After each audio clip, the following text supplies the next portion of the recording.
Yang dikasihi lagi saya alu-alukan, jemaah pencinta ilmu dan penginfak istiqamah yang tak jemu-jemu mengimarahkan kuliah-kuliah anjuran pertubuhan Gemenur Iman.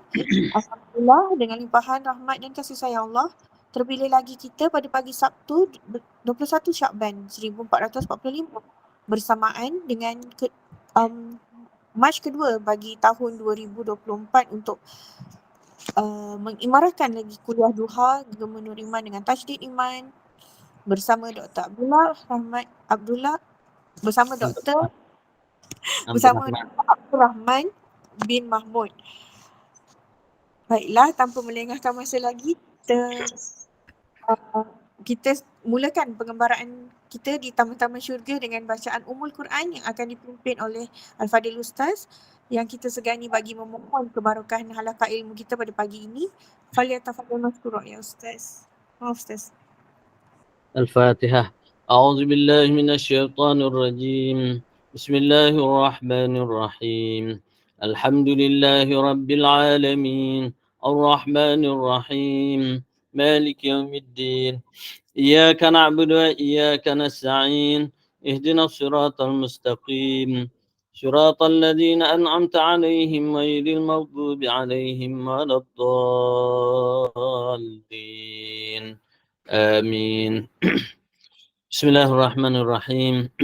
الحمد لله رب العالمين والصلاة والسلام على أشرف الأنبياء والمرسلين سيدنا محمد وعلى آله وأصحابه حق قدره ومقداره العظيم أما بعد.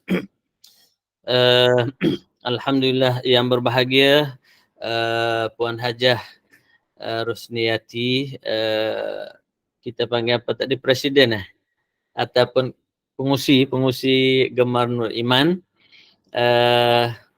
dan jawatankuasa seterusnya, kaum muslimat yang dirahmati Allah Subhanahu wa taala. Pertamanya saya mohon maaflah kadang-kadang diminta itu tidak dapat, kerana waktu diminta untuk bersama sebelum ini di dalam program Gemar Nur Iman ini kadang-kadang ada waktu mesyuarat yang tidak dapat kita bersama dalam majlis ilmu. Ya alhamdulillah, tadi agak lewat sikit sebab saya sedang memantau projek penambah naik taraf surau selepas kuliah subuh tadi, tengok pekerja-pekerja dan lagi balik agak lewat sikit. Okay. Jadi alhamdulillah kita dapat bersama dalam program kita pada pagi ini, kuliah duha, dengan tag kita ialah tajdid iman. Jadi muslimin muslimat yang bersama dengan kita pada pagi ini, pada hari kita kata kita bersama keluarga, pada hari Sabtu 21 Syakban ini, hanya beberapa hari lagi kita akan menyambut Ramadan. Jadi adalah agak sesuai untuk sama-sama kita berbicara mengenai Ramadan, bagaimana kita nak mentajdidkan iman kita. Jadi di dalam pengajian akidah, bila sebut kata iman, makna iman adalah keyakinan di hati.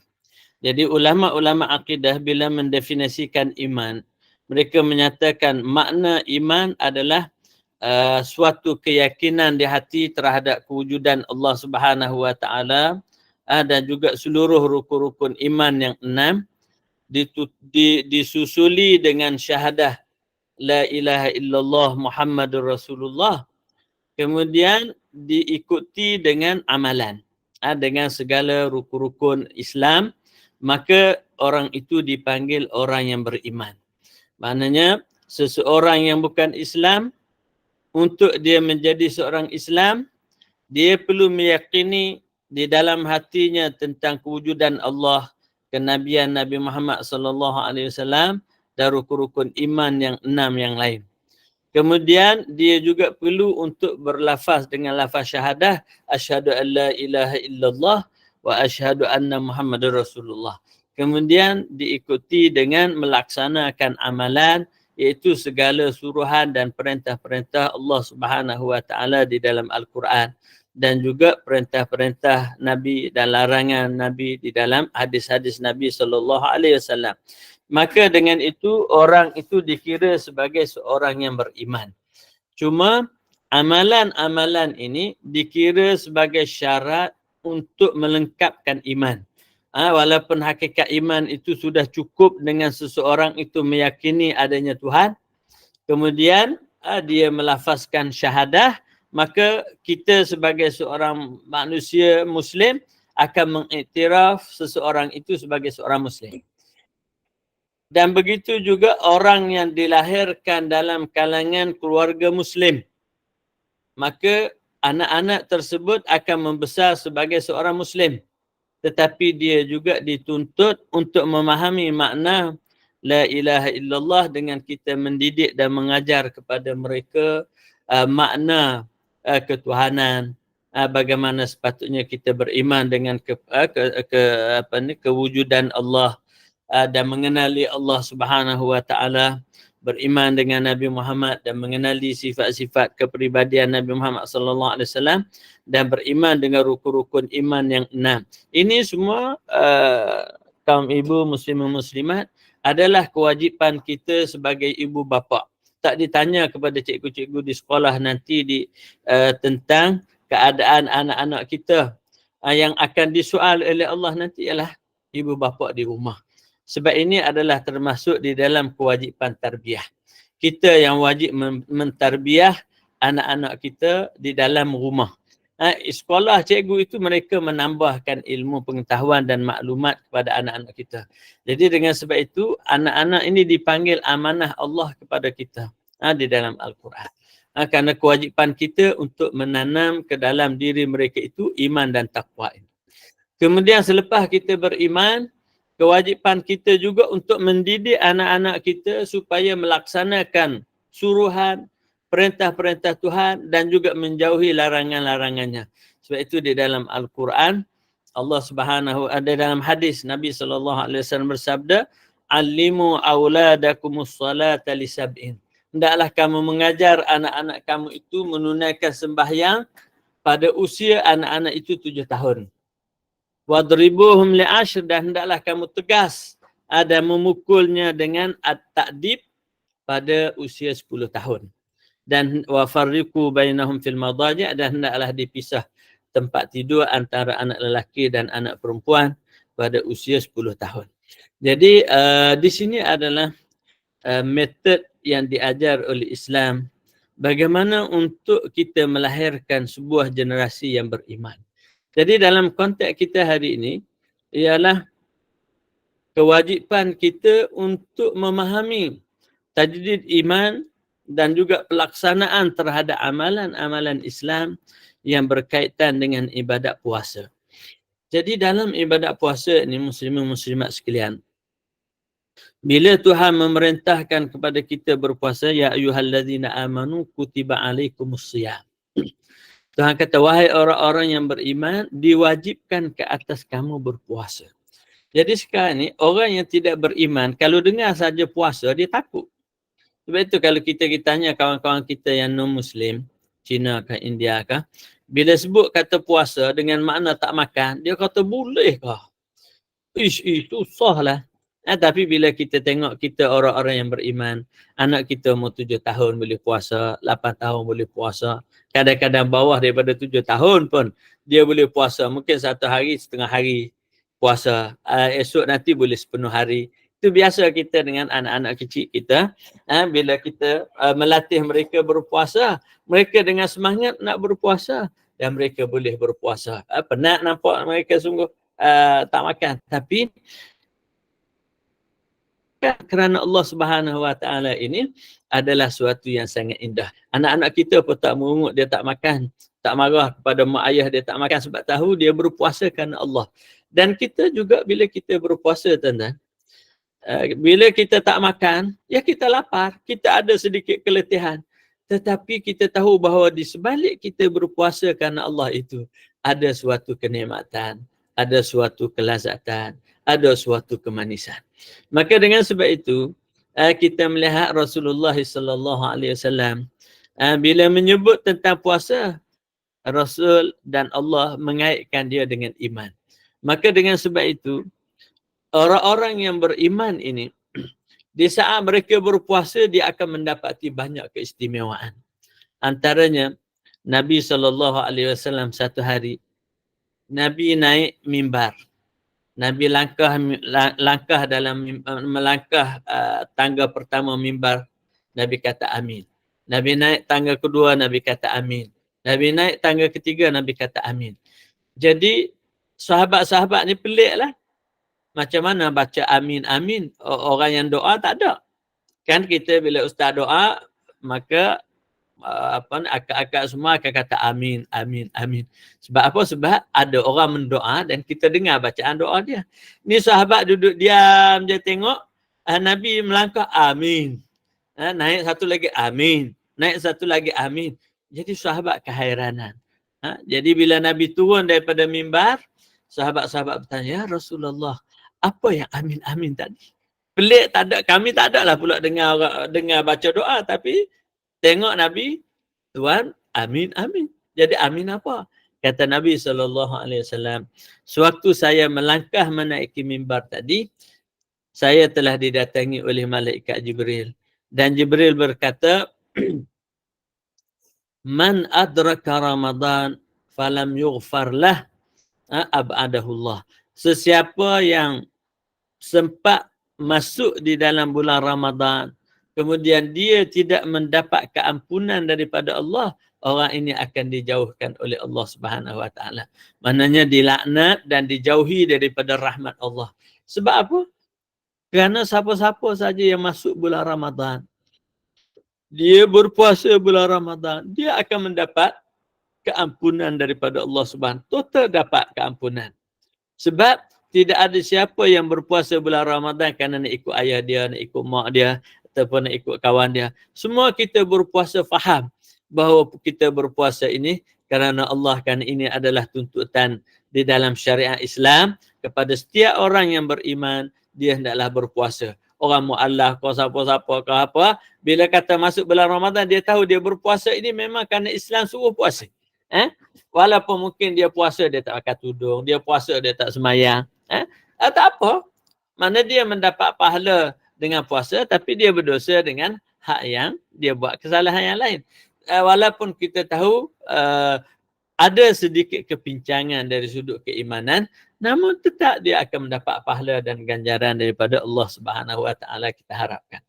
Dan bila Nabi naik tangga yang kedua, Nabi kata amin juga. Sahabat kata Nabi, waktu itu malaikat Jibril kata, Man adraka walidayh au ahaduhuma.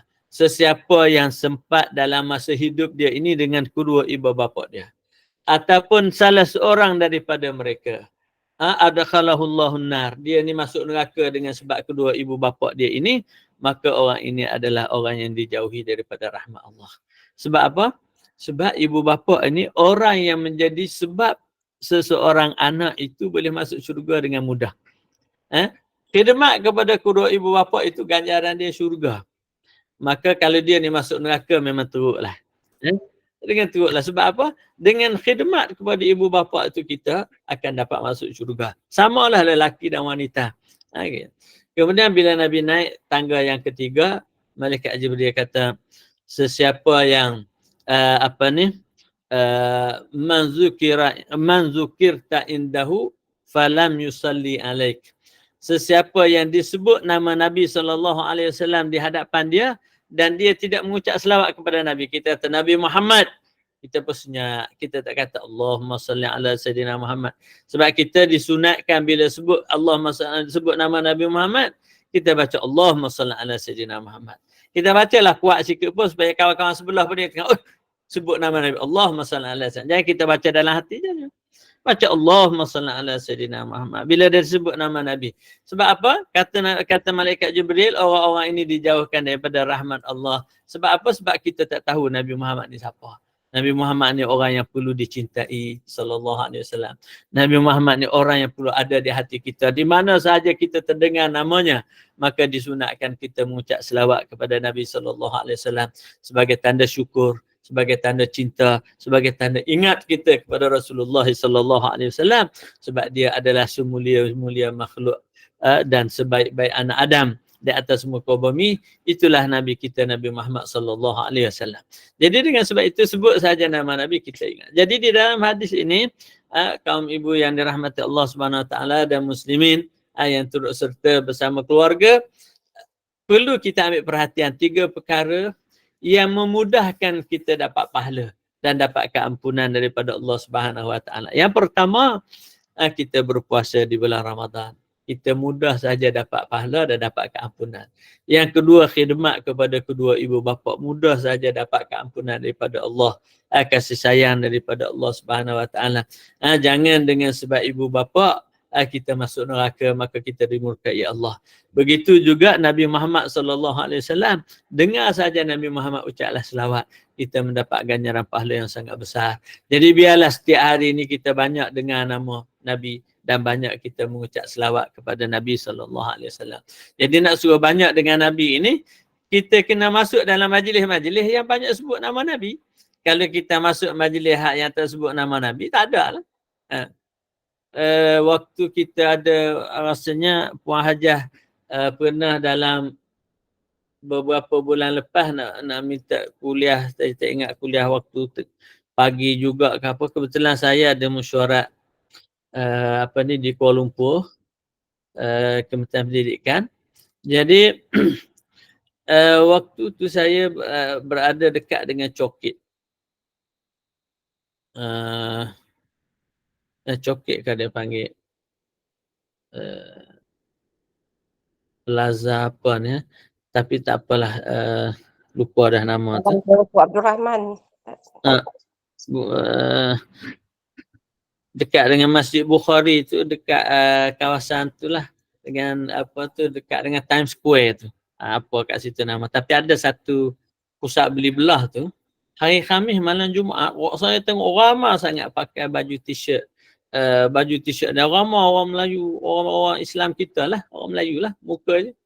Jadi saya bawa anak, saya pusing kata semua orang pakai baju sama. Jadi saya tanyalah, Loyak, betul, dekat dengan Loyak. Bukan Loyak juga, dia sebelah sini tu, Plaza apa, saya tak ingat dah nama, bukan. Times Square. Sebelah Times Square tu. Tapi ada kat situ besar lah pusat beli belah tu. Di bawah dia tu ada tempat dia orang main, dia panggil, ada konsert. Jadi orang Melayu ni pakai baju, sebab saya tanyalah, macam KL Gangster jugalah gitulah. Saya tanya, apa ni, abang-abang ni ada apa program kat sini ramai sebelum maghrib? Dia kata aja kita malam ni ada konsert ni. Aku kata macam tu. Tapi kita tengok pelbagai usia ada. Ada pelbagai usia yang ada. Jadi saya nak katakan di sini ialah kalau kita pergi tempat-tempat macam tu, mungkin kita tak dengarlah nama Nabi. Jadi kita nak memperbanyakkan nama Nabi SAW ini, maka kita perlu hadir dalam majlis-majlis seperti ini. Jadi Nabi kata banyak perkara yang kita tengok, benda yang kecil kita nampak tapi dia di sisi Allah besar. Ini yang perlu dalam tajdid iman. Kita mencari benda yang kita dapat buat sikit tapi pulangan banyak. Dalam bahasa orang-orang muda lah ni, mungkin kita orang-orang tua 50-an 60-an ni, kita memang hidup dulu susah. Kita memang kerja berat, kerja penat. Hari ni anak muda, bila kita bercakap kat dia, anak-anak elektronik ni, dia kata, ayah sekarang ni kita tak perlu kerja penat macam ayah dulu dah. Kita perlu, dia kata smart working, kata dia. Kerja sikit tapi pulangan banyak. Oh, macam tu lah. Macam tu. Smart working. Dalam ibadat pun ada yang smart ibadat ni. Jadi hak macam ni lah perlu. Jadi dalam bulan Ramadan ni, itulah smart ibadat ni. Maknanya kita beribadat 1 bulan Ramadan, bukan 1 bulan, 1 malam sahaja.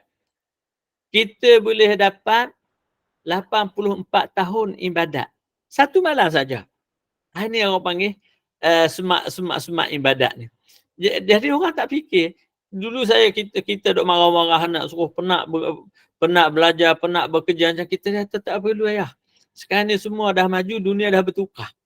Kita perlu dia kata smart working. Macam mana kita mengurus kehidupan yang mana kita buat sikit tapi pulangan banyak. Ada seorang anak muda pelajar saya UKM. Keluar UKM, dia buat bisnes online ini. Dia dapat gaji, dia dapat keuntungan lah puluh ribu sebulan. Nampak dia happy biasa. Kata macam mana? Dia ada 4-5 orang pekerja. Boleh dapat 10,000 jugalah sebulan. Kata, macam mana kerja? Kerja dia online. Jadi dia depan komputer, jawab WhatsApp, jawab tu semua sekali. Orang tempahan barang, post, hantar. Itu saja. Kata, oh macam tu. Jadi saya pun terfikir, macam mana kita nak dalam keimanan ini, macam mana kita nak buat satu zikir pahala banyak.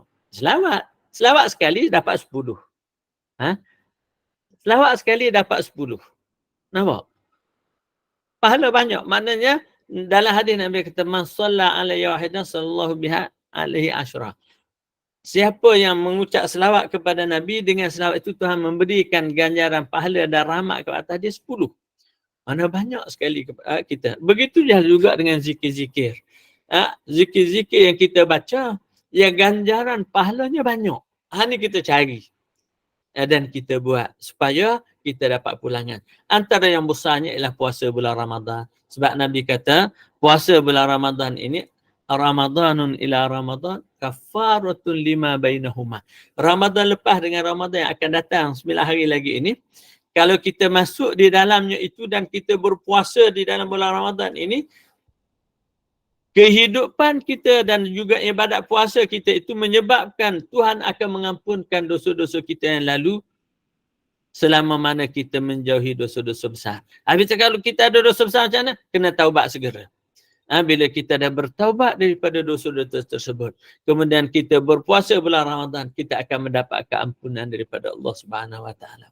Di dalam hadis juga Nabi SAW menyebut, man shama Ramadan wa qamahu imanan wa ihtisaban ghufira lahu ma taqaddama min dzambih.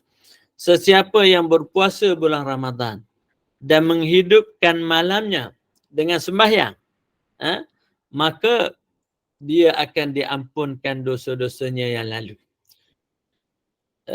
Sebilangan ulama mengingatkan, antaranya Syekh Said Al-Kamali, ulama hadis di Morocco sekarang ini, dia mengatakan bahawa dalam ibadat bulan Ramadan ini, ibadat yang digandingkan bersama ialah puasa dan sembahyang. Mana sembahyang di waktu malam, berpuasa di waktu siang.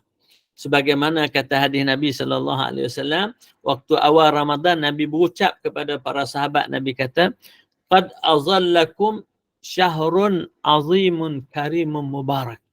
Kata Nabi, telah muncul ataupun telah menjelang tiba kepada kamu satu bulan yang mulia, satu bulan yang penuh keberkatan, satu bulan yang agung. Faradallahu fihi siyam. Tuhan mewajibkan ke atas kamu di dalam bulan Ramadan ini berpuasa. Wasannantu lakumul qiyam. Dan aku menjadikan sunnah kepada kamu melakukan ibadat sembahyang qiyam di waktu malam. Iaitu sembahyang tarawih di waktu malam-malam bulan Ramadan. Cuma banyak di kalangan kita ini lupa, khususnya muslimat-muslimat lah, kadang terleka. Muslimin pun sama. Kena ingatkanlah anak-anak muda kita dan juga abang-abang, cik abang sebelah tu, kadang-kadang lupa. Iaitu lupa apa? Bahawa bulan Ramadan ini mula dia dengan sembahyang, bukan mula dengan puasa. Macam mana Ustaz? Iaitu bila tengok anak bulan, masuk bulan Ramadan, esok adalah hari berpuasa, maka pada waktu malam itu terus kena sembahyang sunat tarawih. Hak ni jarang orang buat. Maksudnya biasanya malam tengok anak bulan tak tarawih lagi. Esok baru pergi tarawih. Malam ni relax-relax dulu. Sebab apa? Baru nampak anak bulan. Maka kita terlepas satu malam mendirikan ibadat qiyam. Maka kita berasa macam tak tahulah boleh dapat lagi tak pahala hak yang Nabi kata siapa yang puasa bulan Ramadan dan menghidupkan malamnya dengan penuh keimanan dan keikhlasan itu akan diampun dosa dia. Takut-takut terlepas lah pahala hak ni sebab apa tak cukup satu malam. Mana kita puasa 30 hari, kita sembahyang 29 hari. Mana kurang dah satu hari. Kalau balik kampung pula satu malam, di akhir Ramadan nanti 2 malam dah kurang. Kita tak cukup menghidupkan malam. Maka kita rugi. Pun begitu tuan-tuan. Rasulullah sallallahu alaihi wasallam memberi lagi kebaikan kepada kita. Orang yang tidak dapat sepanjang 30 hari bulan Ramadan keampunan, boleh dapat dalam satu malam. Sebagaimana hadis Nabi, man qama lailatal qadri imanan wa ihtisaban ghufira lahu ma taqaddama min dhanbi. Sesiapa yang menghidupkan malam Lailatul Qadar, mana dia paling kurang dia sembahyang isyak dan subuh berjamaah, paling kurang. Kalau tidak sembahyang subuh berjamaah, sembahyang tarawih 20 rakaat, kemudian sembahyang witir, kemudian bangun sembahyang tahajud lagi waktu malam, qiyamul lail, dia boleh dapat keampunan daripada Allah terhadap dosa-dosa dia yang lalu. Hanya dalam satu malam. Mana cerdik kata cerdik kita kalau kita tak ambil ni, peluang ni. Maknanya kita mungkin tak katalah, kita maksudnya kata cerdik tak cerdik mungkin kasar sikit kot. Mana bijak kata bijak gitu. Kita kata bijak kata bijak. Mana kalau kita seorang yang bijak, yang kita memikirkan kalau kita kerja kita nak smart working, kalau dalam ibadat kita tak smart, maka kita rugi. Hak ni benda hak yang perkara yang perlu kita orang kata smart. Smart dalam ibadat. Saya cerita di kuliah subuh tadi kepada kawan-kawan di Surab. Waktu di Nasrul Quran, sebelum ini saya dah sebut dah ke dalam kuliah kita sebelum ini, saya tak ingat. Tapi ulangilah juga kali ingat. Sebab apa saya tertarik dengan apa yang disebut mengenai Syekh Mustafa An-Nadawi, seorang ulama Mesir. Dia dah tua dah. Dah rasanya 70 lebih dah umur dia. Kan ni dah masuk 80 dah tak pasti. Kerana jalan jauh dah kursi roda. Bila kita kata Syekh duduklah kat sini Ramadan, sebab dia balik hari tu Syaban 2 tahun lepas. Balik Syaban supaya kita tu duduklah sini juga Ramadan sebab kita nak dapat manfaat, nak dengar kuliah dia, tazkirah dia, pengajaran. Dia kata tak boleh sebab dia Ramadan kena balik duduk Mesir. Sebab dia kata Ramadan ni dia ada tartib khas dah untuk dia. Jadi saya tanya anak murid dia, hak yang mengiringi dia, dia kata memang tartib Syekh bulan Ramadan setiap malam khatam Quran. Allah, umur 70, 80 tuan-tuan setiap malam khatam Quran. Kita hak muda ni nak kata nak habis satu juzuk Quran pun bertahan. Dah masa dia 24 jam sama dengan kita, dah kita duk buat benda. Ada kata umur 80 dia duk saja ustaz, boleh lah. Makna dia daripada maghrib sampai subuh khatam Quran. Dengan baca dan sembahyang. Masya Allah tuan-tuan. Jadi begitulah orang merancang rencana nak orang kata nak ada yang orang kata smart ibadat untuk dapat pahala. Sebab pahala-pahala ini tidak dapat di dalam bulan-bulan lain tuan-tuan. Mana jangan kita terlepas kebaikan ini di bulan yang lain kita tak dapat. Maka dengan sebab itu hendaklah kita bijak dan pandai-pandai merebut peluang. Cuba tuan-tuan gambarkan. Memberi orang berbuka puasa walaupun dengan sebiji kurma ataupun seteguk air. Seteguk air tak ada, bagi satu botol ni. Satu botol kecil ni pun. Cup mineral water. Kita dah boleh dapat pahala makna memberi orang berbuka. Memberi orang berbuka. Saya beberapa tahun lepas saya masih teringat. Saya dijemput oleh NGO Turki untuk berbuka puasa di Kuala Lumpur bersama dengan mantan pengarah JAKIM Datuk Wan Muhammad ketika tu dan beberapa orang lain lagi lah. Dan tempat berbuka puasa tu di sebelah Perpustakaan Negara Kuala Lumpur, Taman Tan Sri Titi Wangsa ke belakang situ lah. Ada satu rumah NGO Turki, dia menyewa dan duduk di situ. Dia jemput kita keluar daripada rumah ni dah awal dah lepas asar ni. Tapi sebab bulan Ramadan bila nak pergi ke Kuala Lumpur tu dia memang jam. Jadi kita ni duk fikir dah buka puasa ni sedap lah makan Dah nak makan makanan masakan Turki ni sebab memang dah janji dah boleh nak pergi tapi kena masak masakan Turki lah. Dia kata insya-Allah Ustaz datang je kita jamu. Kita duk tergambar dah nak makan sedap masakan Turki ni. Kalau masakan Melayu, Arab dah ni masakan Turki. Memang masakan Turki sedap sungguh lah. Tapi nak sampai tu tak sampai. Maghrib tengah jalan, duk tengah sangkut dalam jam. Kita tak bawa apa-apa, air pun tak bawa, kurma pun tak bawa. Tengok kiri, tengok kanan. Baiklah dalam jam itu, jiran kereta sebelah bawa air banyak mineral, cup water ni dalam. Jadi dia buka tingkap dia dah masuk maghrib tengah jalan ni sebelum sampai KL ni. Dia angkat buka tingkap dia, tunjuk air-air. Kita pun memang nak lah. Dia buka bagi kurma, bagi air. Kita kata Masya Allah dia dapat pahala saja-saja. Dia dapat pahala dengan mudah. Disebabkan kita tak ada makanan, dia dapat pahala. Ada mungkin kita tak peduli apa, kita makan kita, buka kita dalam kereta kita, tak apa. Tapi dia oleh kerana mungkin dia orang dah berulang alik ke Kuala Lumpur, berulang alik dia orang dah tahu dah jam sesak akan buka, dia bersedia. Jadi dia bagi kita makan. Jadi dah berapa tahun pengalaman itu kita merasakan, ya Allah, suatu yang sangat mulia. Dengan secawan air dan juga sebiji kurma. Seolah-olah mengikat hati kita sehingga sekarang kita berbicara pasal dia. Tak kenal pun siapa dia. Cuma kita tergambar bagaimana dia mengholorkan melalui tingkap kereta untuk kita berbuka. Dapat pahala. Jadi kita tengok tanda apa sahaja perkara yang boleh kita buat di bulan Ramadan. Bersedekah, membantu orang, ringan tangan. Bahkan kita sebagai ibu bapa khidmat kepada anak-anak kita, keluarga kita pun sama mendapat ganjaran pahala. Maka kita buat yang terbaik. Maknanya hubungan kita dengan manusia, silaturrahim, adik-beradik dan keluarga. Begitu juga kita dengan Allah. Semuanya akan berubah dan ini akan menjadikan kita mendapat ganjaran pahala yang luar biasa. Ini yang orang panggil semak ibadah. Orang yang tidak cerdik, dia nak fikir mungkin nak pergi buka di hotel, nak buka kat situ, nak buka kat sini. Dia tidak terfikir apa yang dikatakan semak ibadat sekarang. Jadi semak ibadat ni tuan-tuan, tidak semestinya banyak. Jadi kalau hadis yang kita baca tadi, orang masuk je bulan Ramadan diampunkan dosa.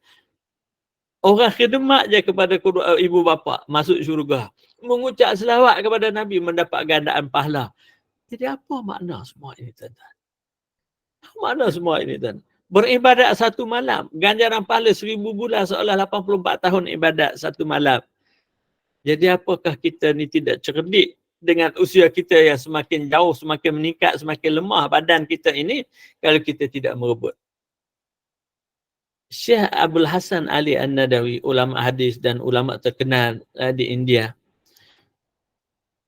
Sebagaimana yang diceritakan oleh Syekh Mustafa. Kata dia Syekh Abdul Hasan ni di antara salah seorang guru dia, guru hadis dia. Syekh Abdul Hasan Ali An-Nadawi ini bila masuk 10 akhir akan buat kemah dalam masjid, duduk dalam kemah dalam masjid itu beriktikaf. Beriktikaf, berzikir kepada Allah Subhanahu wa taala. Begitu sekali. Maknanya tidak disibukkan dengan apa-apa pengajaran dan sebagainya, hanya fokus kepada i'tikaf dan juga ibadat kepada Allah Subhanahu wa taala. Sebab apa Ramadan akan habislah. Mana maka dengan sebab itu mereka ataupun para ulama, para salihin ini, mereka hidup berdoa kepada Allah supaya dapat Ramadan 6 bulan. Selepas Ramadan mereka berdoa supaya amalan-amalan mereka ini diterima pula oleh Allah Subhanahu wa taala. Ini disebut oleh Syekh Abdullah Al-Haddad di dalam kitab dan nasihat agama dan wasiat iman, bagaimana kehidupan para ulama salafus salih dengan Ramadan. Sebab apa? Sebab mereka mencari ibadat-ibadat yang sangat hebat ini, yang memberikan pulangan yang sangat banyak, yang memberikan suatu keistimewaan yang luar biasa kepada orang-orang yang bertakarub kepada Allah Subhanahu wa taala. Orang yang memilih jalan ibadat di dalam bulan Ramadan ini seolah-olah akan lebur jiwa raga mereka di dalam beribadat. Sebab itu kata Syekh Abu Bakar Al-Warraq rahimahullah, kata dia bulan Rajab itu bulan kita menanam. Bulan Syaban ini bulan kita menyiram. dan bulan Ramadan itu bulan kita menuai. Maknanya di bulan Rajab kita menanam ibadat. Bulan Syaban ini kita menyiram ibadat. Maknanya kita sudah steady melatih untuk beribadat kepada Allah. Dan bila masuk bulan Ramadan, kita benar-benar telah melangkah maju dan juga fokus di dalam perjalanan ibadat kita kepada Allah Subhanahu wa taala. Jadi itulah kaum muslimin muslimat yang dirahmati Allah Subhanahu wa taala, kehidupan para ulama, kehidupan para salihin di dalam ibadat mereka kepada Allah Subhanahu wa taala di dalam bulan Ramadan. Jadi di dalam bulan Ramadan ini, bila masuk saja bulan Ramadan, akan ada satu suruan yang menyeru, ya baghiyal khair aqbil wa ya baghiyal syarr aqsir. Wahai orang yang mencari kebaikan, maralah, rebutlah. Kerana di dalamnya itu banyak kebaikan. Di dalamnya itu banyak kebajikan, banyak kerahmatan, banyak keampunan daripada Allah Subhanahu wa taala. Maka rebutlah. Setiap orang akan memilih jalan-jalan yang dirasakan selesa. Ada orang selesa dengan bersembahyang, ada orang selesa dengan bersedekah, ada orang selesa dengan memberikan khidmat, membanting tulang, menolong orang lain. Ada orang memilih berzikir, ada orang memilih untuk khidmat dan macam-macam. Jadi masing-masing melihat ketenangan, kelapangan, keseronokan, keupayaan. Masing-masing boleh memilih. Yang penting tidak ada orang yang terlepas daripada peluang yang diberikan oleh Tuhan. Karena orang-orang yang terlepas daripada ini memang orang-orang yang tidak tahu menilai apa makna kehadiran bulan Ramadan dan tidak tahu kebaikan dan juga apa yang dijanjikan oleh Allah kepada orang-orang yang beriman di dalam bulan ini. Karena di dalam bulan Ramadan ini Allah Subhanahu wa taala akan mengampunkan dosa-dosa orang yang sepatutnya dihumbang ke dalam neraka. Sebab itu di dalam hadis juga Nabi kata lillahi utaqa minan nar. Di dalam bulan Ramadan ini Allah memerdekakan orang-orang yang beriman ini daripada api neraka. Mana dengan sebab puasa bulan Ramadan. Bila mana dosanya diampun, ya sepatutnya dia masuk neraka. Maka dengan sebab itu akan memudah laluannya ke syurga. Maka inilah yang perlu kita fikir tuan-tuan. Bila kita masuk bulan Ramadan. Kita pastinya pada usia kita ini, kita tidak fikir bahawa puasa itu letih, lapar dan dahaga. Bahkan kita akan pastinya melihat kehadiran bulan Ramadan. Ada suatu keistimewaan di sudut hati kita. Ada suatu keindahan dan kemanisan di dalam jiwa raga kita. Bahawa Ramadan adalah kekasih kita. Hadirnya itu ditunggu-tunggu. Ketibaannya itu dinanti-nanti. Dan kewujudannya itu sangat dirasai oleh orang-orang yang beriman. Pastinya kita tidak mahu Ramadan itu terlepas daripada genggaman kita di saat dia bersama dengan kita. Di saat dia berada di dalam pelukan dan juga di dalam naungan kita. Pastinya kita akan menggunakan sepenuh keadaan untuk kita menikmati keberadaan kita di dalam bulan Ramadan. Untuk kita mendapat segala habuan yang telah dijanjikan oleh Allah kepada kita. Maka inilah tuan-tuan dan rahmati Allah yang dikatakan tajdid iman bagi orang yang faham makna ketakwaan kepada Allah. Jadi kehadiran bulan Ramadan sahnya dan pastinya akan memberikan kepada kita suatu keindahan yang akan meningkatkan ketakwaan kita kepada Allah sebagaimana yang dinyatakan oleh Allah di dalam pensyariatan ibadat puasa yang mana Allah berfirman ya ayyuhalladzina amanu kutiba alaikumus shiyam kama kutiba alal ladzina min qablikum la'allakum tattaqun. Wahai orang-orang yang beriman, diwajibkan ke atas kamu itu berpuasa bulan Ramadan ini sebagaimana yang telah diwajibkan kepada umat-umat yang terdahulu supaya kamu ini bertakwa kepada Allah.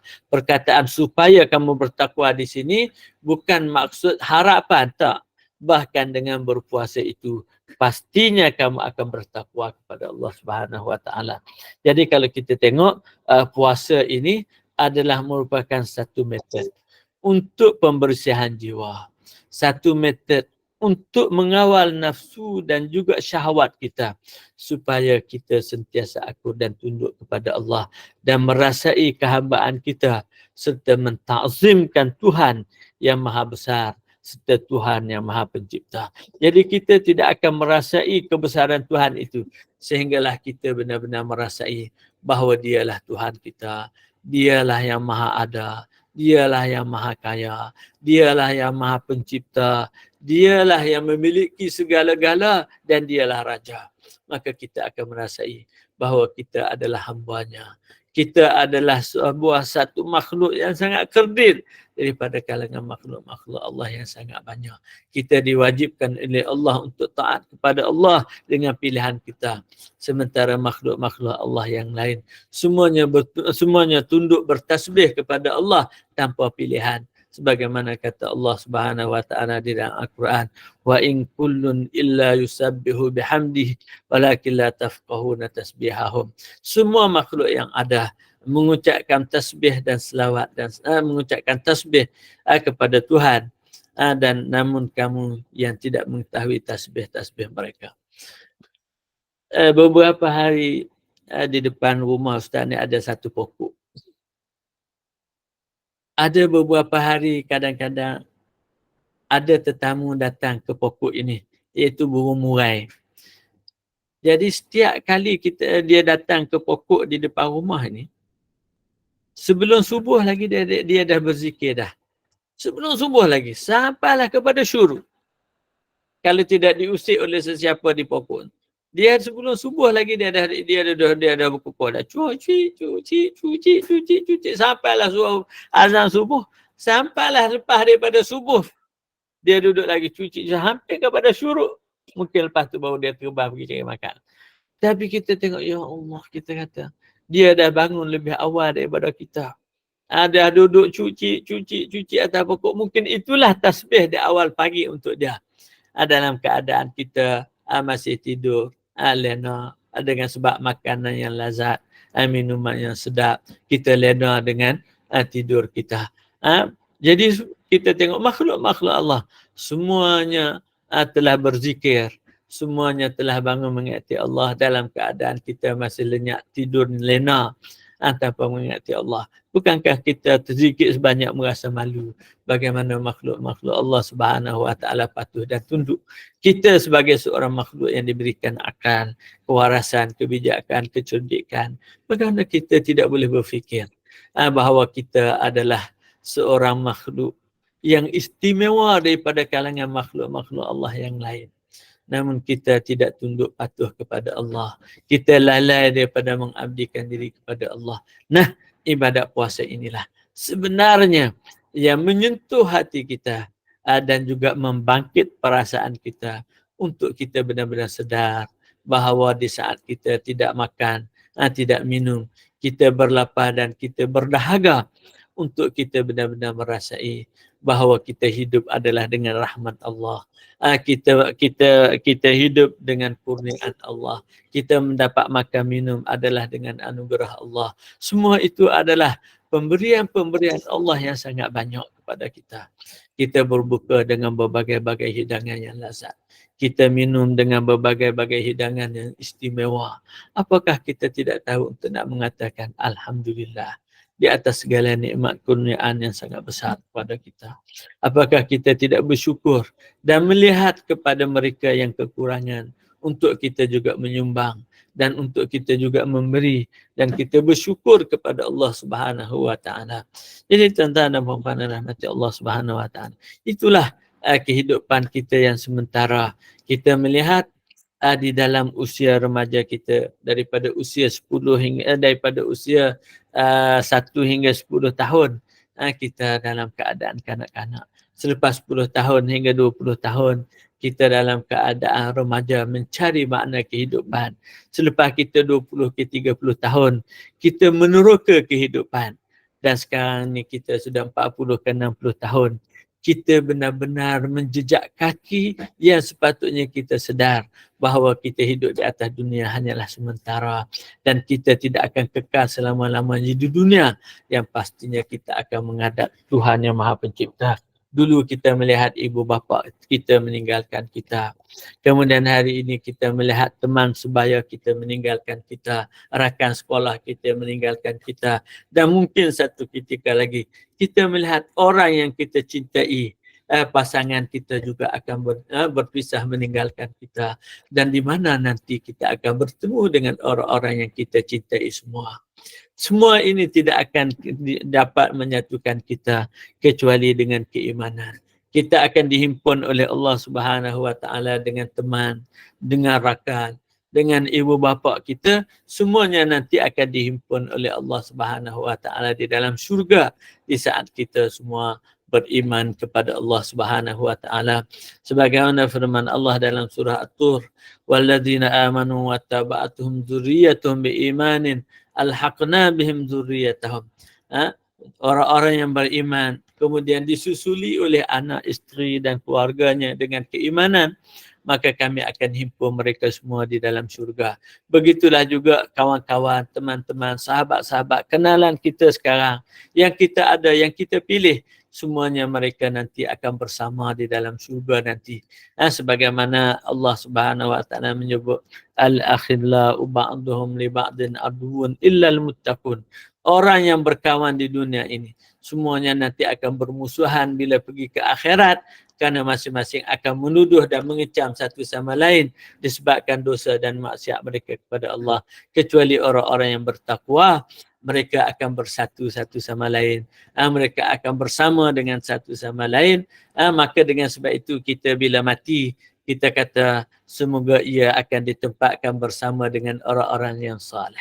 Jadi dengan sebab itu kita mengharapkan kelompok kita gemar Nur Iman ini menghimpunkan orang-orang yang mencintai Allah, orang-orang yang mencintai Rasulullah, orang-orang yang mencintai para ulama dan para salihin, orang-orang yang menyatukan hatinya kerana keimanan, orang-orang yang mencari makna kebenaran, orang-orang yang bersatu di atas mencari makna ketakwaan kepada Allah Subhanahu Wa Taala. Semoga Allah Subhanahu Wa Taala memberikan taufik dan hidayahnya kepada kita semua dan kepada semua yang menguruskan Gemah Nur Iman. Teruskanlah kesatuan walaupun berjauhan antara berbagai-bagai negara, Singapura, Brunei dan Malaysia dan di mana sahaja kita berada, tapi kita semua disatukan di atas bumi Allah Subhanahu Wa Taala dengan nikmat iman dan Islam ini. Maka di mana pun kita berada, kita adalah saudara, kita adalah orang yang bersama dengan makna iman dan juga Islam ini, sebagaimana firman Allah Subhanahu Wa Taala, innamal mu'minuna ikhwatun, sesungguhnya orang yang beriman itu adalah bersaudara. Jadi muslimin dan muslimat yang dirahmati Allah Subhanahu Wa Taala, saya rasa kita dah hampir 1 jam kita berbicara. Saya rasa daripada 9.30. Sekarang ni kita ada 10 minit lagi. Kalau ada apa-apa yang nak kita bincang ataupun nak ditanya, ataupun apa yang Ustaz cerita tadi, ada yang Ustaz tertinggal ke ataupun tidak teratur bicara menyebabkan Puan Hajah, ibu-ibu tidak faham, nanti bolehlah untuk bertanya sekiranya tidak jelas, insya-Allah. Dan kadang yang Ustaz pun boleh jawab, boleh ceritalah. Kalau tak boleh jawab tu kita tanya hak yang ulama-ulama lain lah. Setakat itu sahaja untuk pagi ini, dan saya serahkan kepada Urusti. Silakan. Alhamdulillah, terima kasih Ustaz. Kita buka soalan ni Ustaz kepada jemaah. Baik jemaah, ada persoalan yang nak tanyakan tentang tajdid iman ni kepada Ustaz?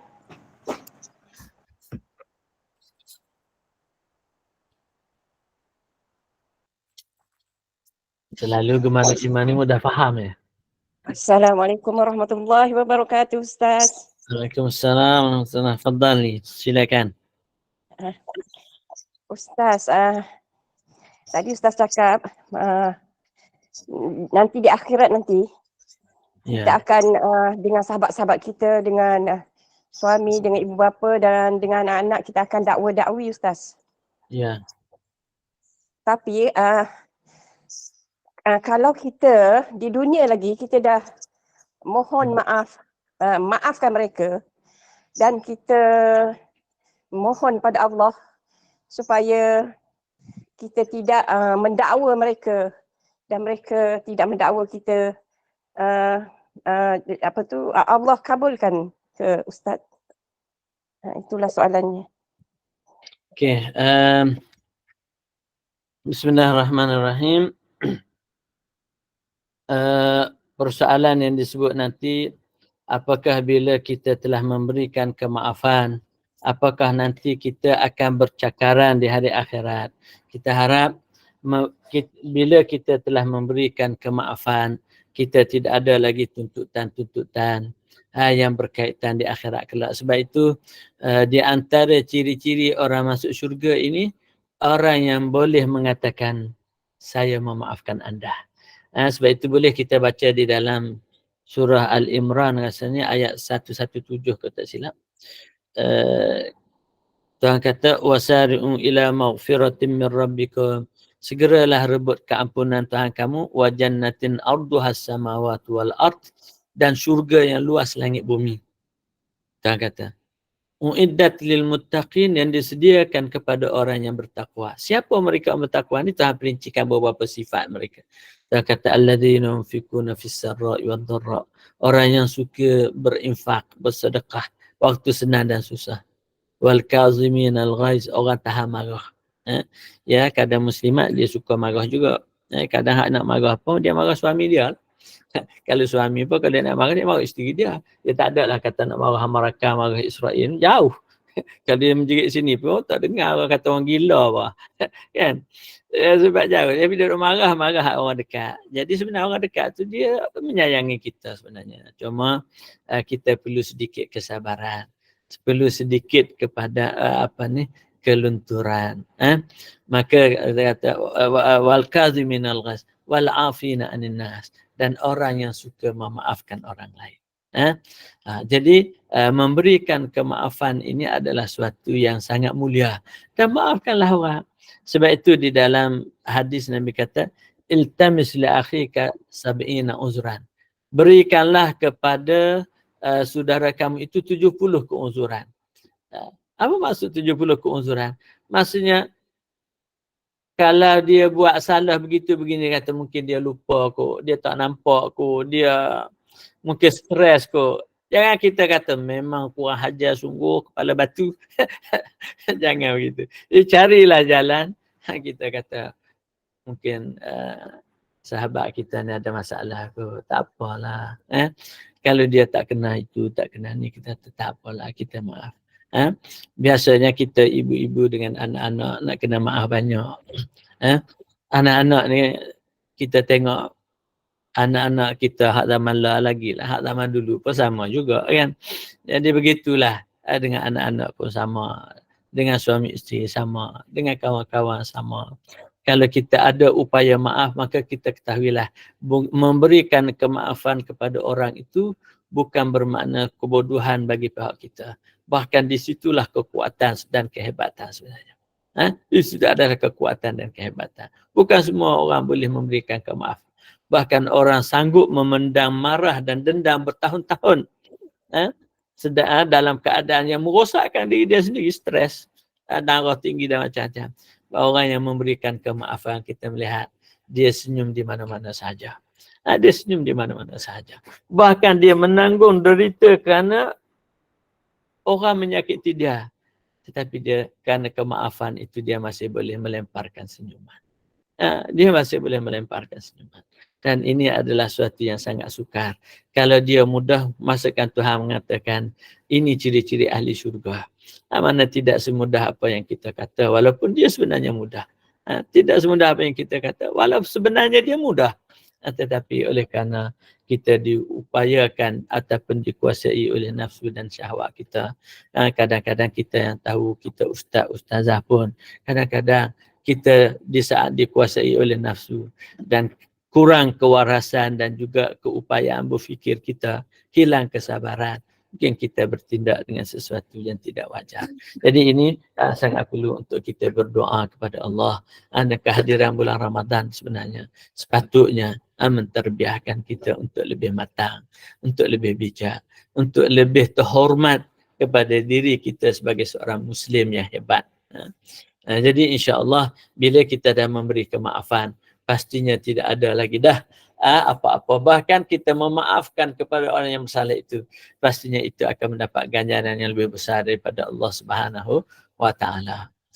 Insya-Allah kita tidak ada lagi dah kaitan dengan mereka di saat kita meredai mereka, memaafkan mereka. Sebab itu Tuhan kata antara ciri-ciri ahli syurga ialah mereka yang memaafkan. Sebab dia tidak ada lagi dah nak terikat dengan orang yang menyakiti kita tetap akan berdosa di sisi Allah. Tapi orang yang memaafkan, dia akan mempunyai satu laluan yang istimewa ke syurga Allah, sebagaimana yang Tuhan sendiri sebut. Uiddat lil muttaqin.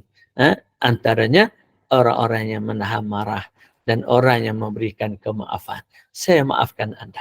Okey. Saya rasa itu suatu yang sangat menarik. Saya maafkan anda. Terima kasih. Adalah suatu yang sangat menarik untuk kita katakan saya memaafi anda. Ada suatu ungkapan yang bagi saya sangat istimewa. Dan saya rasa kalau orang yang menyakiti kita pun pastinya akan luluh dengan penyataan saya memaafkan anda. Itu adalah suatu yang sangat menarik untuk kita lontarkan dalam kata-kata kita, untuk kita menyampaikan kepada lubuk hati sanubari saudara kita supaya mereka juga menyedari bahawa apa yang mereka menyakiti kita itu tidak menjejaskan kita sama sekali. Bahkan kita tetap teguh seperti bukit dan gunung. Tidak terubah dengan sebab tutur kata dan juga maki hamun mereka. Bahkan kita boleh menyampaikan, ya saya memaafkan anda. Alhamdulillah. Wallahu a'lam.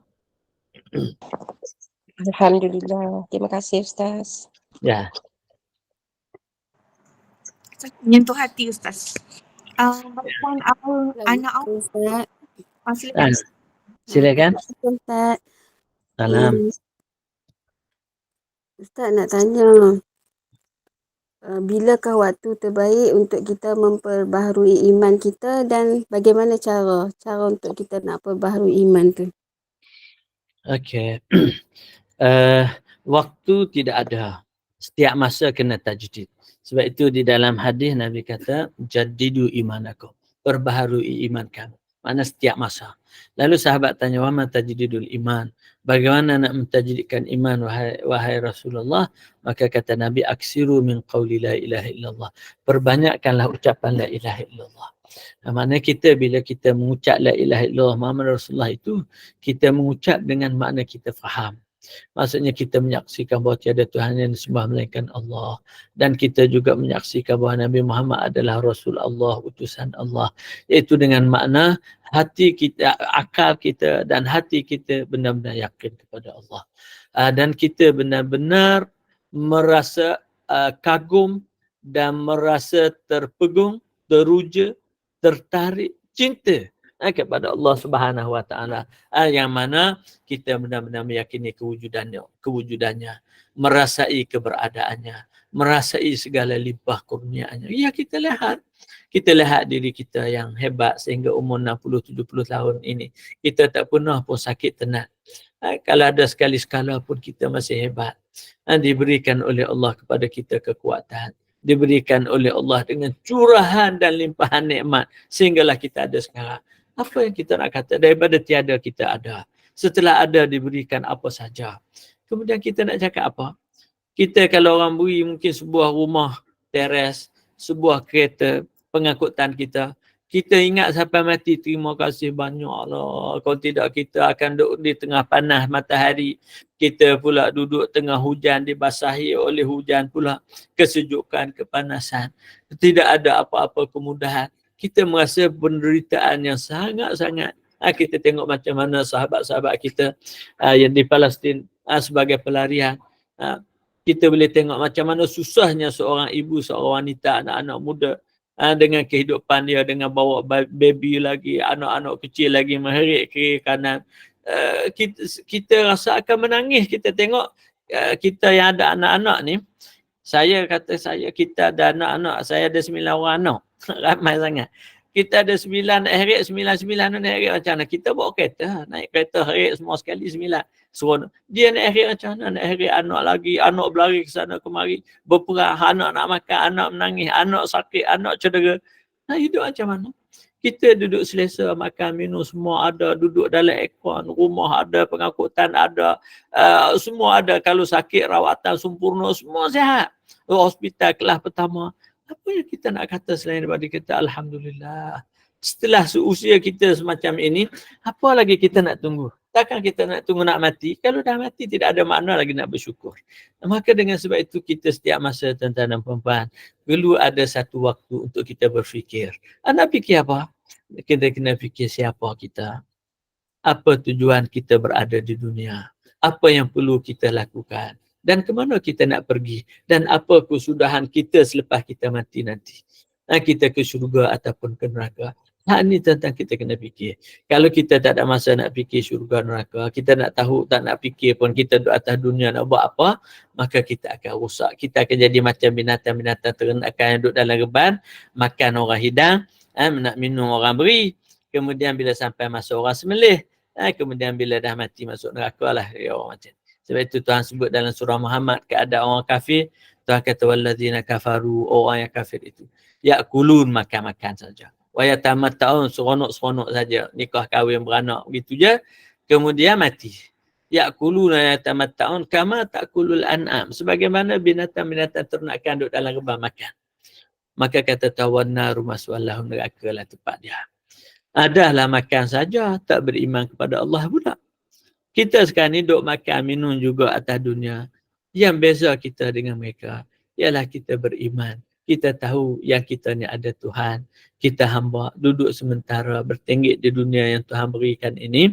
Kemudian kita kembali kepada Allah Subhanahu wa ta'ala. Ini nak kena fikir, tuan-tuan. Tapi banyak orang tak pernah nak fikir pun. Tak pernah nak fikir pun. Dia tahu dia makan, minum, hidup selesa. Tak nak fikir pun apa yang perlu kita buat sewaktu kita hidup atas dunia. Maka dengan sebab itu, kita tengok hak yang kaya selesa, peduli apa orang susah. Hak yang susah pun duduk peduli apa orang kaya. Mana hak yang susah menderita kesusahan dia. Hak yang kaya pun bermewah-mewah dengan kekayaan dia. Tidak bersyukur kepada Allah. Jadi semua mereka dalam bahaya. Bahaya tidak mengingati Allah Subhanahu wa ta'ala. Jadi dalam hal ini, tajdid iman ini perlu dari masa ke semasa. Bahkan untuk mentajdidkan iman ini, perlulah kita hadir di dalam majlis-majlis ilmu, mendengar nasihat-nasihat agama dan wasiat-wasiat iman, supaya dengan itu iman kita akan bertambah, ketakwaan kita akan meningkat, maklumat agama kita juga akan jelas. Maka dengan ini akan menambah rasa takut kita kepada Allah, akan menambah rasa kesedaran dan keisafan kita tentang makna kehidupan, akan menyedari kita sebagai hamba dan akan mengenalkan kita dengan Tuhan yang Maha Pencipta. Jadi semua ini akan tercapai kepada kita di saat kita berada di dalam majlis-majlis yang boleh memberikan kesedaran keimanan kepada kita. Maka dengan itu iman kita akan menjadi kita kata akan sentiasa meningkat, dan juga akan sentiasa kita kata pasang, dan juga bertambah. Sebagaimana kata ulama akidah kita, dia kata warujjihat ziyadatul iman bi ziyadati ta'atil insan wa naqsuhu bi naqsiha. Maknanya dirajihkan pendapat para ulama ahli sunnah bahawa iman ini akan meningkat dengan bertambahnya ketaatan kita, dan iman ini akan berkurang dengan kurangnya taat, dan bergelombang seseorang itu dengan dosa dan juga maksiat. Jadi kita nak tajdid iman kita ini, iaitu dengan kita meningkatkan ketakwaan kita kepada Allah dan memperkasakan ibadat-ibadat kita mengikut upaya dan juga kita kata keseronokan kita. Ada orang dia seronok ibadat dia dengan zikir, ada orang seronok dia yang semayang, ada orang seronok dengan sedekah, ada orang seronok dengan puasa, ada orang seronok dengan khidmat kepada suami, khidmat kepada anak-anak, khidmat kepada jiran tetangga, kaum muslimin. Semua itu dikira khidmat. Dan ini semua mendapat pahala. Banyak orang suka orang khidmat kat kita. Bila nak khidmat kat orang, kita berkira belakang. Ada juga orang begitu. Jadi sebenarnya itu semua adalah pahala-pahala dan pintu-pintu kita kepada Allah. Kadang-kadang khidmat kepada binatang pun, khidmat kepada tumbuh-tumbuhan. Kita tengok bagaimana orang melihat binatang dengan penuh rasa kasih sayang. Kalau dengan binatang pun dia sayang, dengan manusia lebih-lebih lagi lah. Kita hari ni pun dengan manusia kita benci, dengan binatang pun kita musuhi, pokok-pokok kita pergi bakar hangus. Lepas tu kita nak hidup dunia, tak nak hidup atas dunia lagu mana. Kita hidup semua bermusuhan. Bermusuh dengan alam semesta, bermusuh dengan alam sekitar, bermusuh dengan jiran tetangga. Bahkan mungkin sampai satu tahap yang kita lihat ini, orang bermusuh dengan Tuhan yang pencipta dia. Bermusuh dengan Tuhan. Dia anti Tuhan. Jadi inilah sesuatu yang kita tengok bila manusia jauh daripada ketakwaan, jauh daripada keimanan, maka hati akan menjadi mati, mata menjadi buta, telinga menjadi pekak. Bagaimana Tuhan kata, khatamallahu ala qulubihim ala sam'ihim wa ala absarihim ghishawa. Tuhan tutup mata hati. Tuhan tutup pendengaran, dan begitu juga penglihatan dia pun walaupun boleh melihat, tapi melihat tidak memberikan makna berfikir sehingga dia sedar tentang dia adalah hamba, sehingga dia sedar bahawa dia hidup di dunia sementara, sehinggalah kita dikejutkan dengan kematian yang berlaku secara tiba-tiba. Kita tidak ada lagi peluang untuk kembali kepada Allah. Wal-iyazubillah. Fadal, ada lagi tak? Baik, memang ada lagi tak sebelum tutup?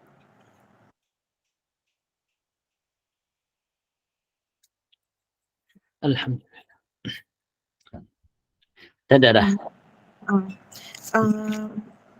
Itulah Ustaz, kalau dah tak ada lagi soalan, boleh kita tutup kuliahnya pada pagi ni.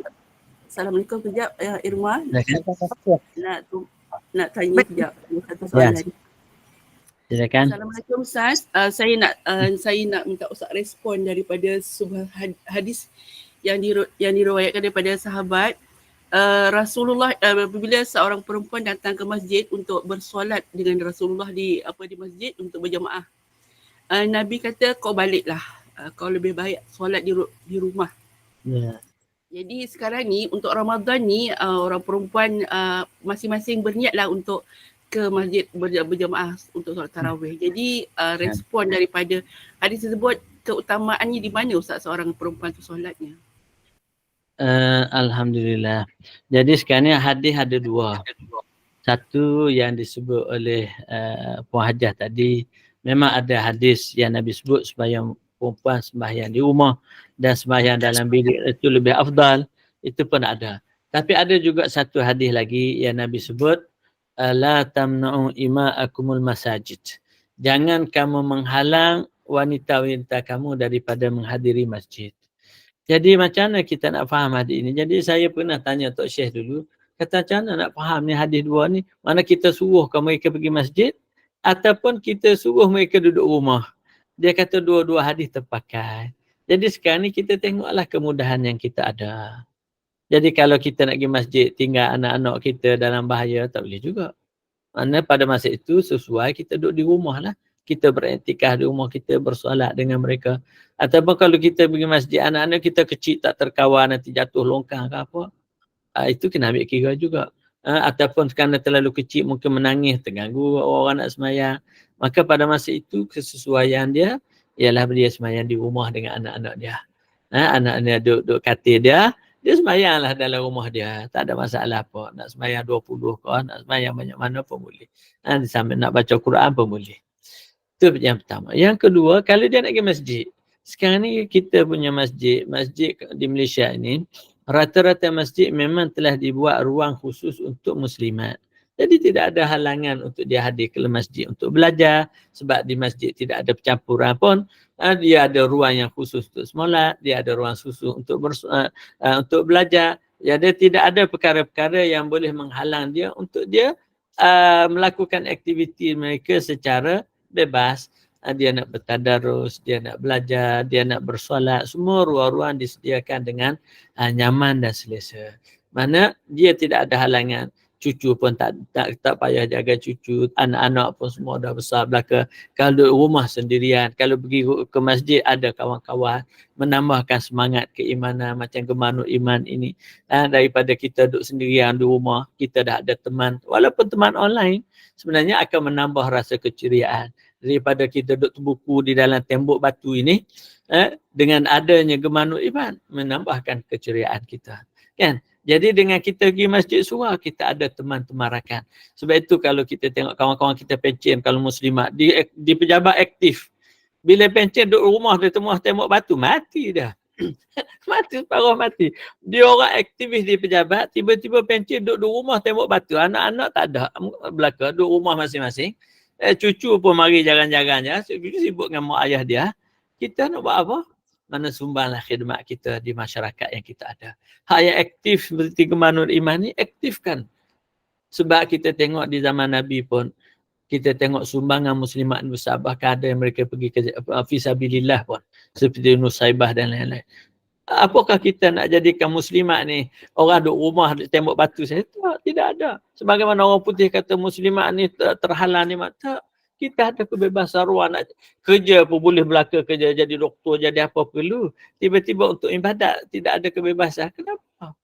Kita diberikan ruang oleh Islam. Kalau kita, tapi ruang mengikut apa yang kita kata tadi.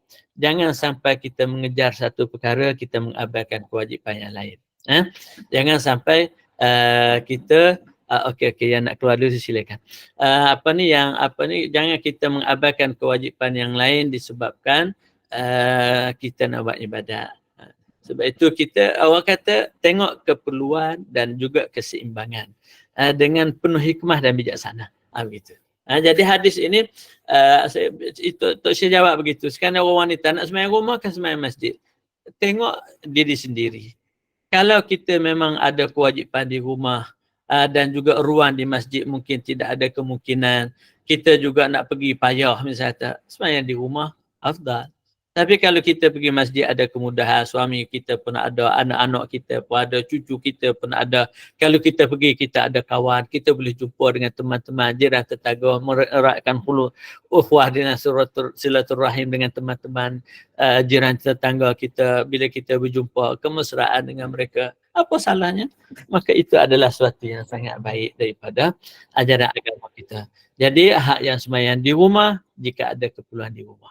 Yang boleh pergi masjid jika ada kemudahan ke masjid. Kita kata begitu. Jadi Islam tidak mengikat. Ada pun lelaki memang perlu ke masjid. Sebab dia tidak ada apa yang mengikat dia. Dia apa-apa yang mengikat dia. Bahkan kalau boleh ibu-ibu yang ada semua ni, ada anak di rumah dah dewasa ke suami, bila masuk waktu, siram air belaka ke masjid. Siram air belaka ke masjid belaka gitu. Mana kita memerangi berada di rumah tak pergi masjid. Bagi semua ahli Gemanul Iman ini. Allahu a'lam. Boleh ke? Assalamualaikum Ustaz. Ustaz, macam mana kita nak lembutkan hati kita Ustaz? Sekejap, satu lah. Ustaz tak dengar bertemu. Terima kasih Ustaz. Terima kasih. Jazakallah khairan kasiran. Baik. Okey, Siti Hawa. Puan Siti ya. Assalamualaikum Ustaz.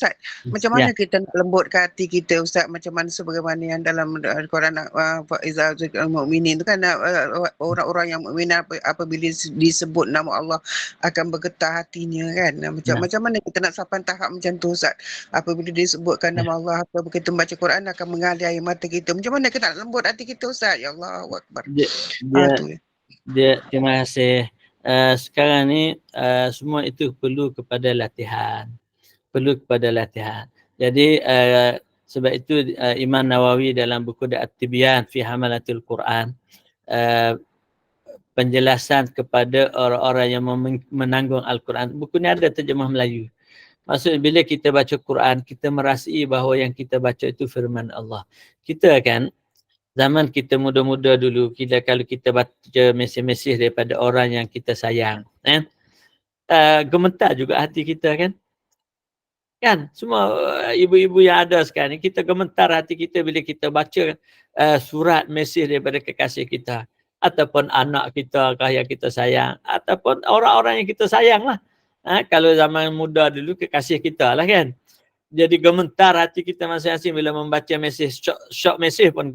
Hei, kita berasa kalaulah ada ungkapan-ungkapan yang dia sebut tu benda yang agak pelik-pelik, hei, gementar hati. Kalau yang menyebut tu, sebutannya itu melibatkan cinta, kita berasa terpacak cinta kita di hati tu.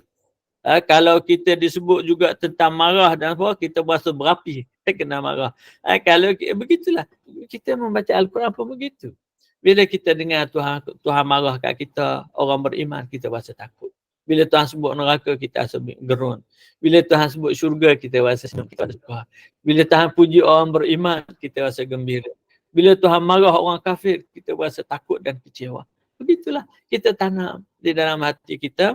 Jadi bila iman ini sebenarnya kaum muslimin, bila dia sudah tertanam di hati sanubari kita, hati akan menjadi lembut. Tak ada orang mukmin hatinya keras, tak ada. Cuma sekarang ni macam mana nak menambah lembut, itu sebagaimana yang disebut yang berlaku kepada para sahabat. Ini adalah dengan tingkatan cinta dan kasih kepada Allah. Iaitu dengan kita banyak mengingatkan Allah tadi dan mengucapkan selawat kepada Nabi supaya bertambah cinta kita dan kasih kita kepada Allah dan juga kepada Rasulullah sallallahu alaihi wasallam, maka di situ akan berlaku apa yang disebut oleh Puan Siti tadi. Tapi kalau kita kecintaan kepada Allah dan kecintaan kepada Rasulullah ni kita tidak ada, maka kita tidak mungkin akan merasai gementar tadi. Tak mungkin. Sebab apa? Kita akan merasai ini di saat kita benar-benar juga menghayati. Contoh yang paling mudah begitu saja. Kalau anak kita duduk luar negara terlalu lama, kita hanya ada buat hati kita seorang itu saja. Tidak apa-apa yang dia ungkapkan, kita sangat-sangat menunggu mesej dia.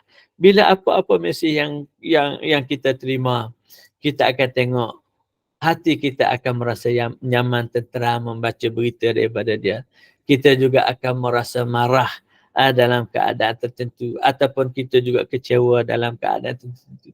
Begitulah juga kita dengan Allah, kita dengan Rasulullah. Bila mana cinta menguasai hati kita, maka pastinya kita tidak ada lagi dah pilihan kecuali kita akan merasai apa yang dirasai oleh orang-orang yang beriman yang lain.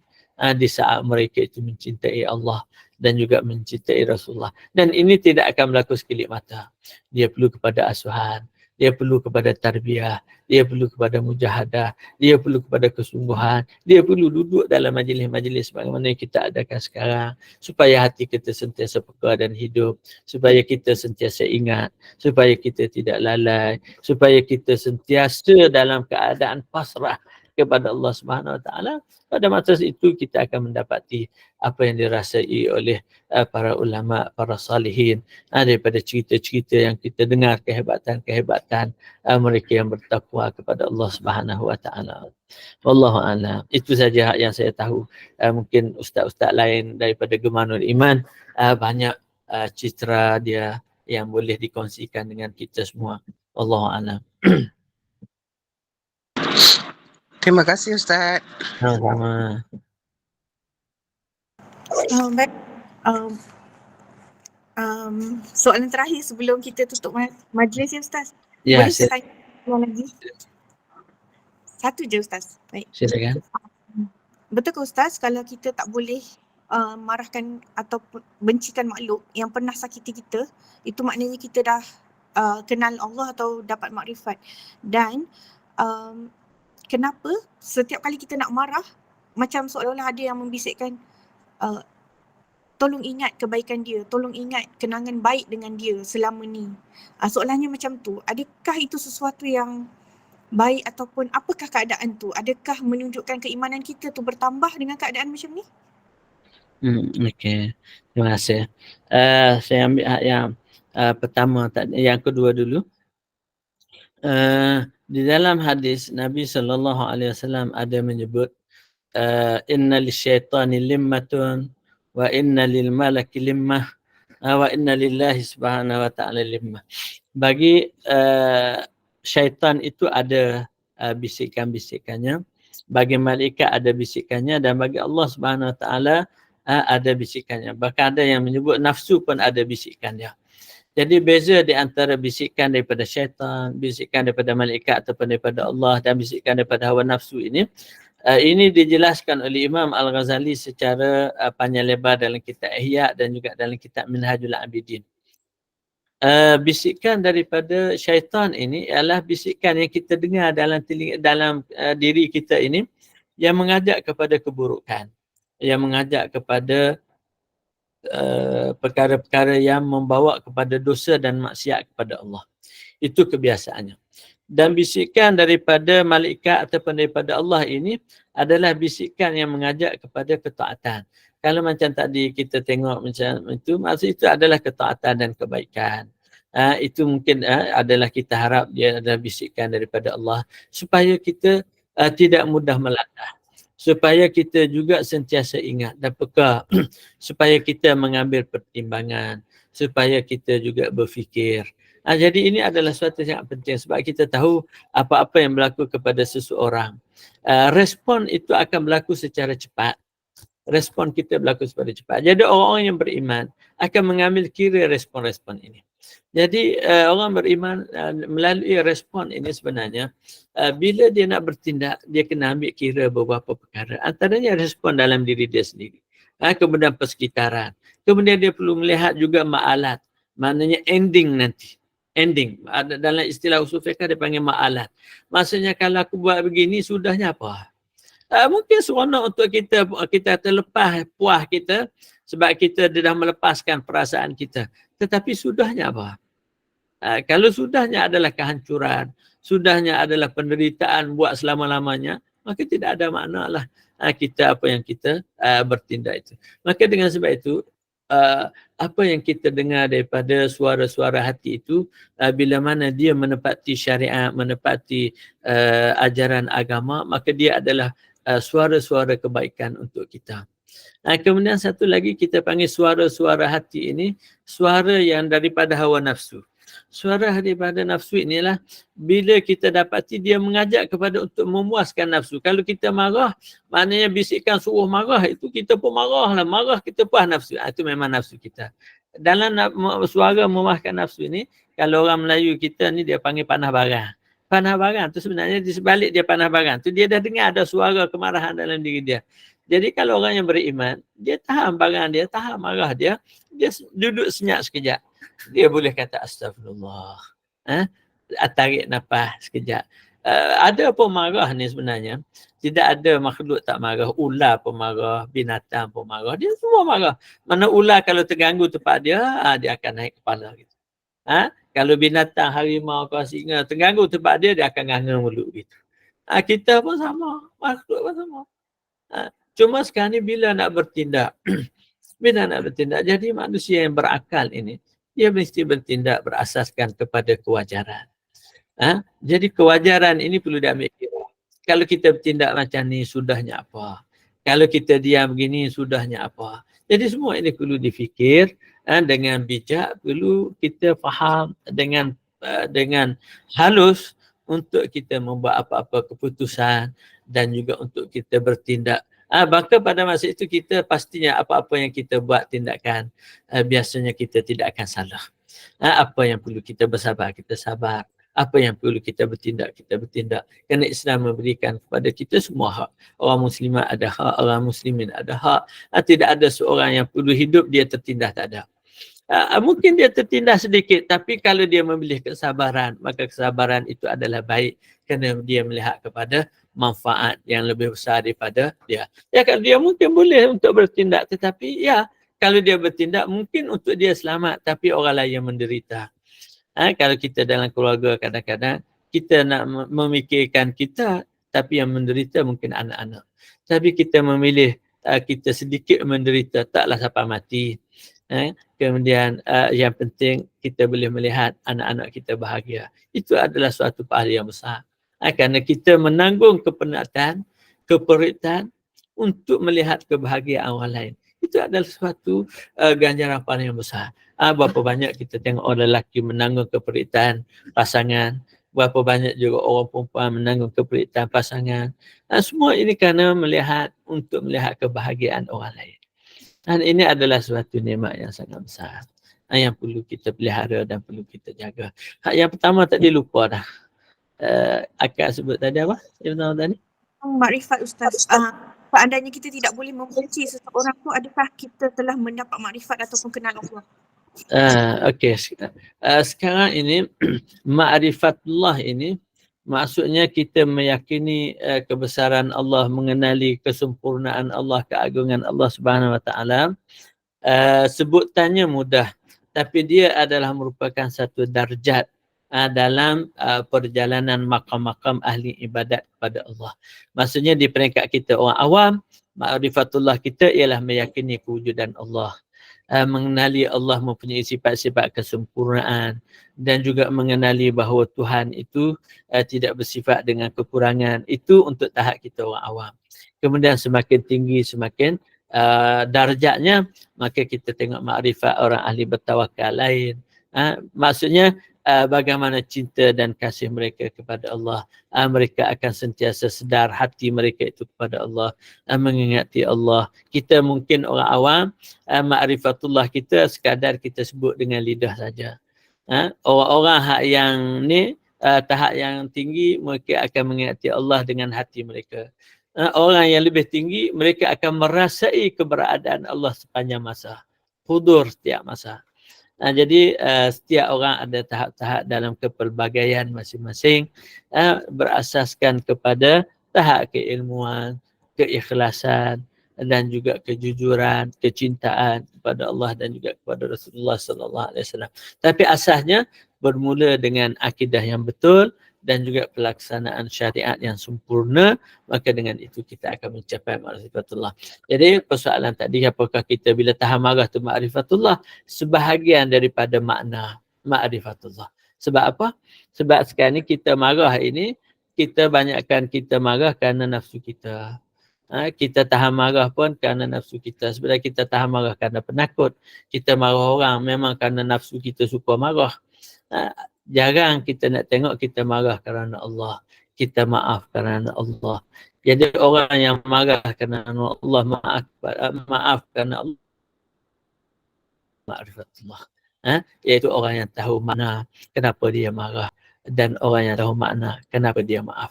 Kita boleh gambar macam mana Nabi SAW dibaling, dilontar oleh orang-orang Taif. Malaikat mari, dia kata, wahai Muhammad, kalau kamu nak aku 4 mampu pada ke. Ada. Kalau rasa kita tahan memang patut pun. Hapuk dia atas kepala dia. Baru tahu. Kalau kita lah. Seronok. Tapi Nabi kata, tak apalah. Tak apalah. Tak payah lampuk kepala mereka. Mungkin dia tak beriman, tapi anak cucu dia nanti akan beriman. Maka malaikat kata, memang betul Nabi Muhammad ni Tuhan kata Ra'ufur Rahim. Pengasih dan penyayang. Kita sekarang ni banyak kasih untuk kita, sayang untuk kita. Tapi bila nak kasih untuk orang, sayang untuk orang, itu mungkin yang bercakap pun rasa payah jugalah. Kata-kata kasih untuk orang, sayang untuk orang, ni payah. Jadi kita kalau sayang untuk kita saja. Kalau kasih untuk kita saja. Jadi hal ni mungkin kita perlu pada latihan keimanan yang kita harap mungkin dalam bicara-bicara tajdid iman ini, kita sebenarnya semua bicara tajdid iman yang kita mula dulu sehingga sekarang, kita bicara untuk berfikir saja. Sebab tajdid iman tanpa fikir mungkin tidak akan ada jalan temunya. Maka mudah-mudahan dengan kita berfikir, dengan kita cuba berkhayal, bagaimana kita mengubah diri, mengenal diri, akhirnya kita akan dapat mencapai satu tahap kita mentajdidkan iman kita untuk menjadi orang yang benar-benar bertakwa kepada Allah, yakin kepada Allah. Yang kita tahu ada proses-prosesnya. Antara lainnya ialah dengan zikrullah. Zikrullah itu insya-Allah kita tengok orang gemanul iman ni sentiasa melazimi, dan insya-Allah dengan itu kita akan menikmati ataupun merasai apa yang kita katakan kemanisan iman dan juga ketakutan kepada Allah Subhanahu Wa Taala, dan itu sebahagian daripada makna ma'rifatullah insya-Allah. Okey, kita di situ dulu, mungkin dah lama dah kita berbicara. Saya mohon maaf lah, saya hanya melepaskan ini sebab waktu soalan ni kalau orang nak keluar dulu boleh keluar, dan saya akhir kat situlah, takut ada orang yang ada aktiviti lain nak ke pasar, nak ke mana-mana. Kita mungkin orang-orang lama tak berhajat sangat, tapi ramai orang-orang muda mungkin aktiviti masih banyak di luar sana. Ustaz mohon maaf sepanjang bicara ini, tutur bicara kalau ada salah silap ataupun terkasar bahasa ataupun menyinggung perasaan sesiapa yang ada, Ustaz mohon maaf.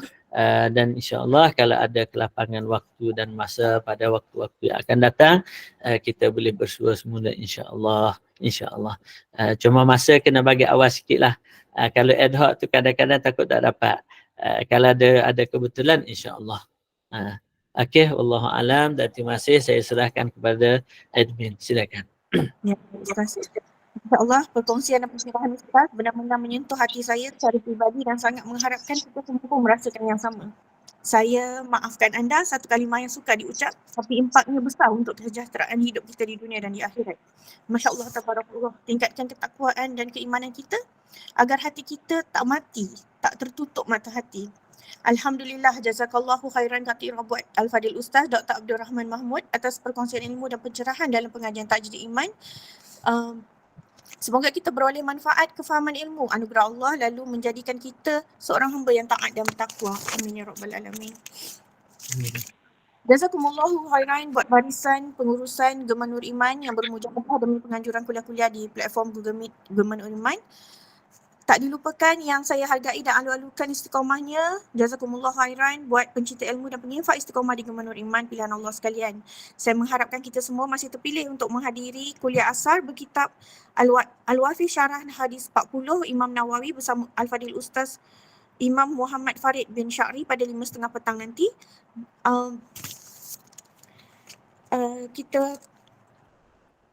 Saya Adik Irma binti Sukir, moderator bertugas mewakili pihak takbir urus Gema Nur Iman, mohon maaf atas hilaf dan kelemahan dalam menguruskan dan mengacarkan halakan ilmu di platform Gema Nur Iman ini. Bagi menangguhkan majlis kita yang penuh barakah ni, sekali lagi saya dengan penuh hormat mempersilakan Al-Fadil Ustaz untuk memimpin bacaan tasbih kafarah dan suratul As sebagai penutup kuliah pada pagi kita yang barakah ni. Sehingga kita bertemu lagi, saya akhir kalam dengan lafaz mulia, wabillahi taufiq wal hidayah. Assalamualaikum warahmatullahi wabarakatuh.